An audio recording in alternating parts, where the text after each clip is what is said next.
At 99 years old, most people are remembered for what they were, but this man is still focused on what he's learning. He wakes up early, not because he has to, because he wants to. He makes his own breakfast, simple, quiet. No supplements lined up like trophies, just food, real food, and a habit of paying attention. When we asked him the question everyone asks, "How did you live this long?" he didn't smile, he didn't joke, he didn't say, "Good genes." He sighed, and then he said, "That's the wrong question." He's a nutrition professor, or he was. He taught for over 60 years, watched trends rise, collapse, and come back with new names: low fat, low carb, superfoods, miracle powders. He's seen all of it. And at 99, he says most people don't die early because of bad luck. They die slowly from small mistakes they repeat every day. This is young vs old, where young questions meet old wisdom, not filtered, not polished, just honest conversations across time. And today we're sitting with a man who has outlived almost everyone he ever taught, friends, colleagues, even critics, not because he was perfect, but because he learned how to stop fighting his own body. When he was 20, he thought he knew everything. He told us that too. He laughed quietly and said, "I gave advice before I understood life." Back then, he believed longevity was about control, calories measured, schedules strict, a body treated like a machine. But life had other lessons waiting. He grew up during scarcity. Food wasn't labeled healthy or unhealthy. It was just food, and if you wasted it, you felt guilty, not because of diet rules, but because someone else might go without. That shaped him more than any textbook. He says today's generation is drowning in information, but starving for wisdom. One of the young students interviewing him asked, "Professor, what do people my age get wrong about health?" He didn't answer right away. He looked at his hands, thin, steady, lined with time. Then he said, "You think health is something you can fix later." That sentence hung in the room, because that's the quiet lie most of us live with. That damage is reversible.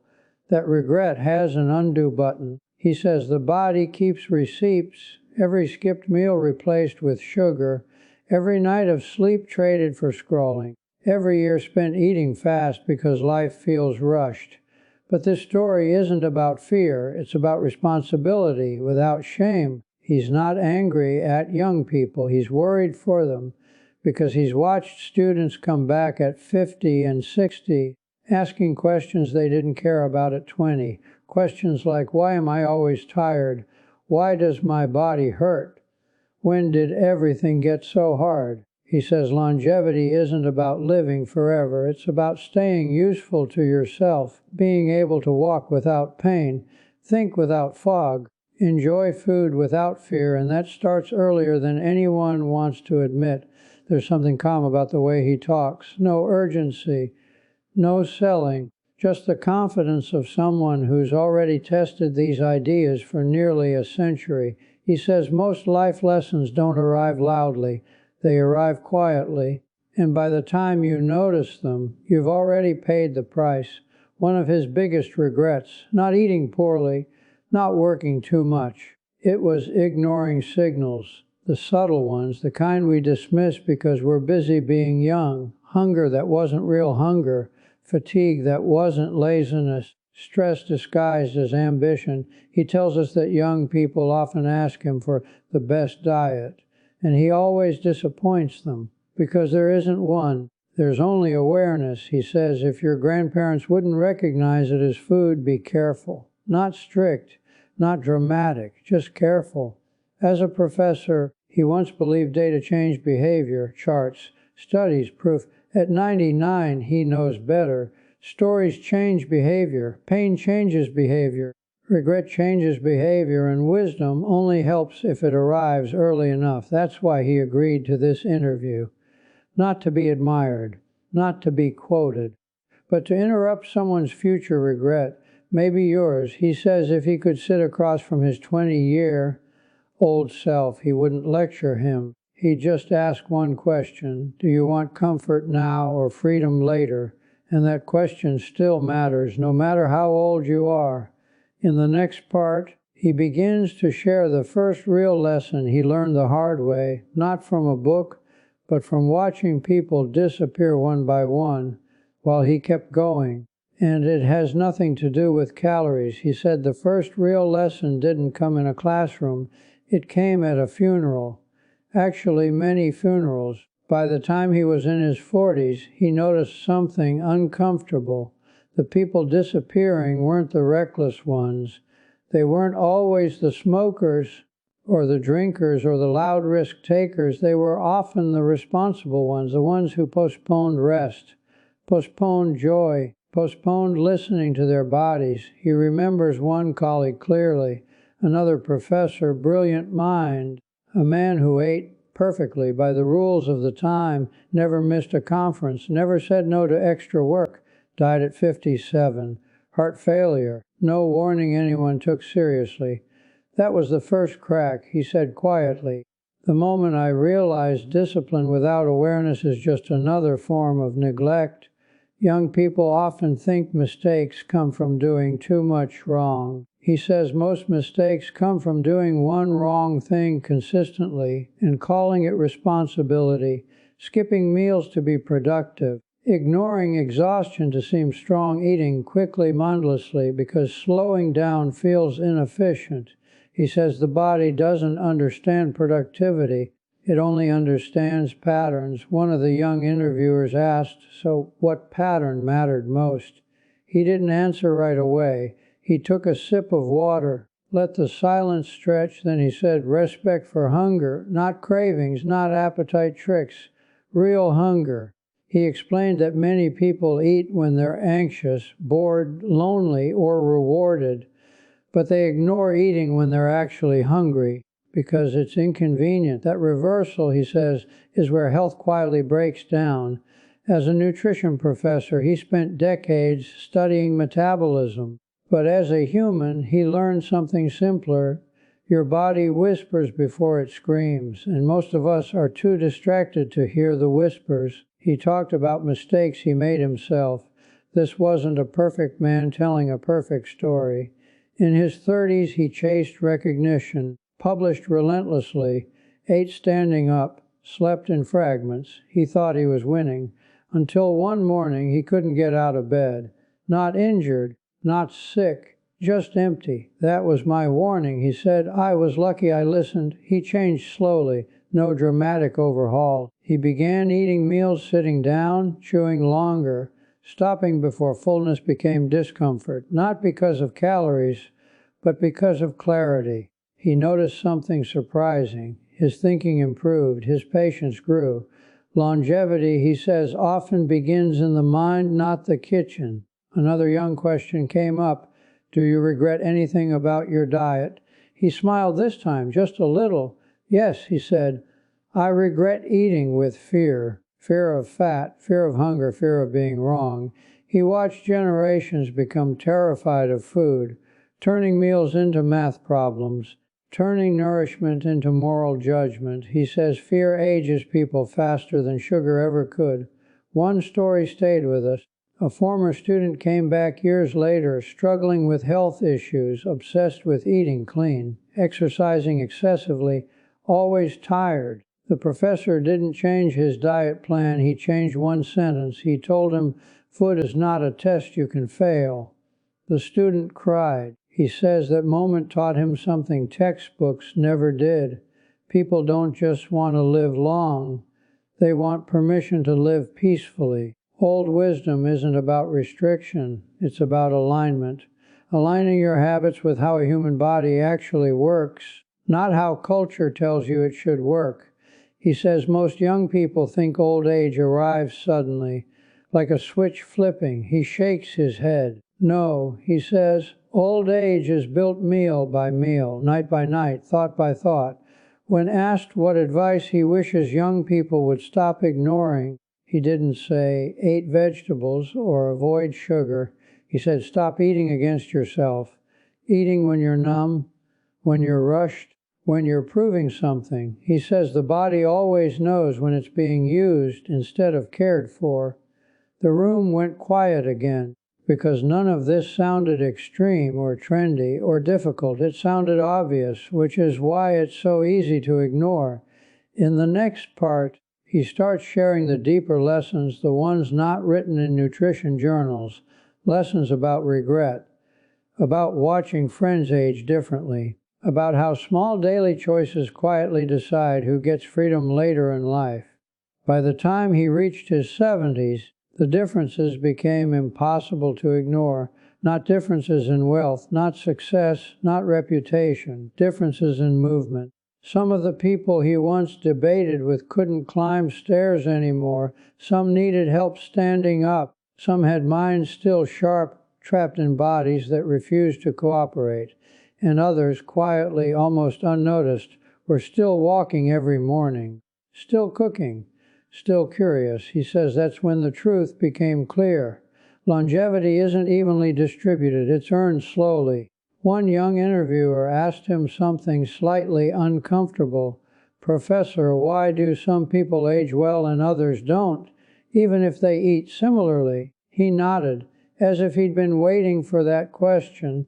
"Because food is only part of the story," he said. "The rest is how you live around the food." He explained that many of his friends ate decent diets, but they rushed everything else. They rushed conversations, rushed decisions, rushed recovery. He says the nervous system ages people faster than food ever will. He told a story about a friend, same age, same education, same profession. They even published papers together, but their lives felt different.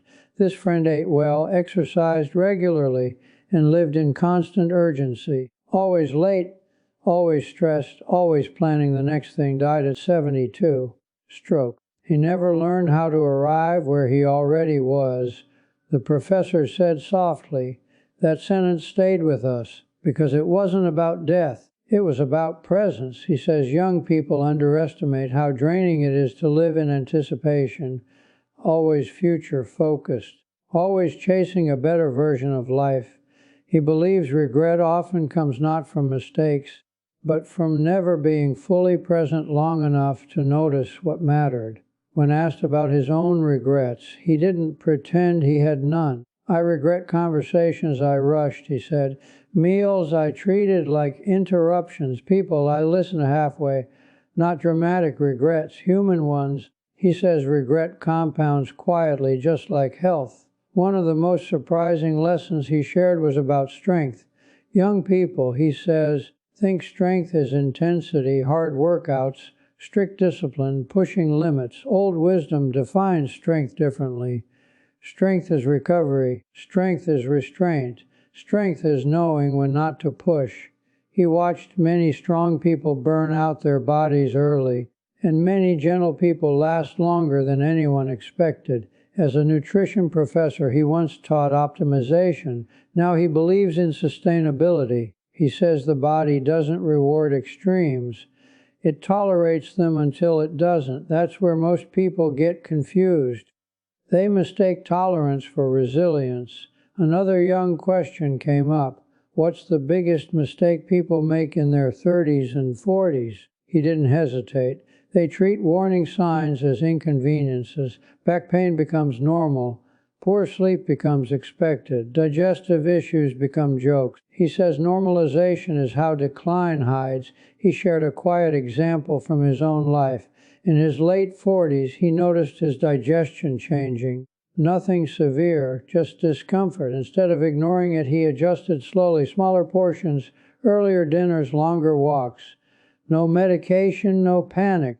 Small respect saved me years later. He says young people often wait for problems to become serious before responding, but by then, the cost is higher. Old wisdom responds early, not dramatically. One of the most emotional moments came when he spoke about loneliness, not the obvious kind, the subtle kind, loneliness in crowded lives, loneliness masked by productivity. He says many people eat poorly because they eat alone, even when surrounded by others. Meals used to be anchors, he says. Now they're filler. He believes shared meals extend life, not because of nutrients, but because of meaning, a young interviewer asked, almost hesitantly, "So what keeps you going at 99? He smiled again, a real one this time. "Curiosity," he said, "and not being finished with myself." He still reads, still changes his mind, still adapts. He says rigidity ages people faster than sugar, fat, or salt. Watching others age poorly didn't make him afraid. It made him attentive to signals, attentive to energy, attentive to joy. He says longevity isn't about surviving life. It's about staying engaged with it. As this part of the conversation ended, the room felt different, quieter, heavier, not with sadness, with awareness. Because none of this advice felt impossible, it just required honesty. In the next part, he finally lays out the principles he lived by, not as rules, but as choices he returned to again and again, choices that shaped his body, his mind, and the kind of old age he's living now. When he began to describe the principles he lived by, he was careful with his words. He didn't call them rules. He didn't call them habits. He called them returns, things he returned to when life pulled him too far in one direction. The body doesn't need perfection, he said. It needs consistency with kindness. That sentence alone felt like something people spend decades learning the hard way. The first return was simplicity, not minimalism as a trend, but simplicity as relief. He said most people overeat not because they're hungry, but because food has become entertainment. Too many flavors, too many choices, too much stimulation. He kept his meals simple on purpose. A few ingredients, familiar foods, nothing exciting enough to override awareness. Not because excitement is bad, but because constant excitement exhausts the senses. He told us something surprising. The more complicated my meals became, he said, the less I trusted my own hunger. Simplicity restored that trust. And trust, he believes, is foundational to longevity. The second return was timing, not strict schedules, but respect for rhythm. He ate earlier as he aged, not because of a rule, but because his body asked for it. He slept when tired, not when work was done. He says young people often fight their natural rhythms to fit artificial ones, and then wonder why everything feels off. Your body is older than culture. He said it hasn't adapted to your calendar. That line landed hard because most of us live by alarms, deadlines, notifications, and expect our biology to cooperate. He says it will for a while. The third return was movement, not exercise, movement. Walking, stretching, carrying things, standing up often. He never believed in punishing workouts. I wanted movement I could still do at 90. He said, and here he was. He says, many people borrow fitness from the future, pushing too hard now, then paying for it later with pain and limitation. He chose the opposite, gentle daily movement, boring enough to sustain, effective enough to matter. The fourth return was reflection. This one felt heavier. He said every decade he asked himself the same questions. What is giving me energy? What is draining it? What am I doing out of habit, not intention? Most people don't ask these questions until something breaks. He asked them early, not to judge himself, but to adjust. He said reflection saved him from regret. Not all regret, but the kind that comes from ignoring yourself too long. He watched friends cling to identities that no longer fit, careers that cost too much, routines that made them sick. And they called it loyalty. He calls it fear. The fifth return was community. This one came with emotion. He paused longer here. He said he outlived many people not because he was healthier, but because he stayed connected, shared meals, regular conversations, being needed. He says loneliness accelerates aging more than poor diet ever could. And modern life, he worries, is very good at isolating people without them noticing. He made a gentle observation. Young people think independence is strength. He said, old people know connection is. He never ate alone if he could help it, never turned down simple invitations, not because he was social by nature, but because he understood the cost of isolation. Then came the question everyone expected. If you had to reduce it all, what matters most? He leaned back, exhaled. Listening, he said. Listening to hunger, listening to fatigue, listening to resentment, listening to joy. He says the body and mind are always speaking. We just train ourselves to ignore them. He believes most people don't fail at health. They abandon it slowly. By not listening, they wait for louder signals, pain, diagnosis, fear. Old wisdom responds to whispers. As he finished this part, the room felt calm, not inspired, not hyped, grounded, because none of these principles were extreme, they were reasonable, which he says is why they're often overlooked. In the final part, he shares what he wants young people to understand most about time, about regret, and about how to live in a way that doesn't ask old age to fix what youth ignored. As the conversation slowed, he grew quieter. Not tired, just thoughtful. This was the part he cared about most. If I could leave one thing behind, he said, I wouldn't call it advice. Advice can be ignored. Wisdom feels heavier.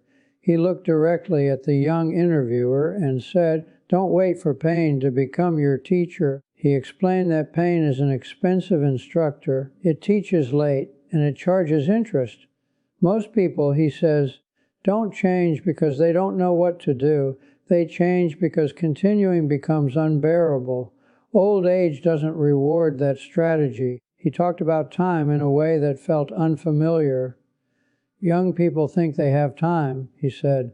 Old people know they are time. That sentence didn't sound poetic, it sounded factual. He says every habit is a vote for the kind of future you'll inhabit, not dramatically, quietly. When asked about regret, he didn't deny it.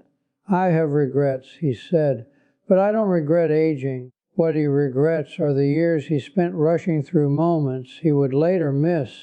He regrets meals eaten distracted, walks skipped because he was too busy, conversations cut short for things that didn't matter. Those regrets, he says, hurt more than any physical pain. One young interviewer asked the hardest question, are you afraid of dying? He thought for a long time. No, he said, I'm afraid of living poorly. That answer silenced the room because it reframed everything. Longevity in his eyes was never about avoiding death. It was about avoiding a life you don't recognize when you finally slow down. He shared one final story. A former student visited him recently, successful, wealthy, unhealthy. The student asked, Professor, is it too late? He placed his hand on the student's arm and said, it's only too late to start listening when you're no longer here. Change, he believes, is always possible, but it gets harder the longer you ignore yourself. He didn't believe in dramatic transformations. He believed in returns. Returning to real meals, returning to walking, returning to rest, returning to people. Not all at once, just enough to feel yourself again. Before we ended, he asked us a question. What will you wish you had listened to? Not a challenge, an invitation, because that question follows you whether you answer it now or later. He says young people often want guarantees. What food ensures longevity? What routine prevents disease? He smiled gently. There are no guarantees, he said, only probabilities you influence. And he had lived long enough to see those probabilities play out. As we packed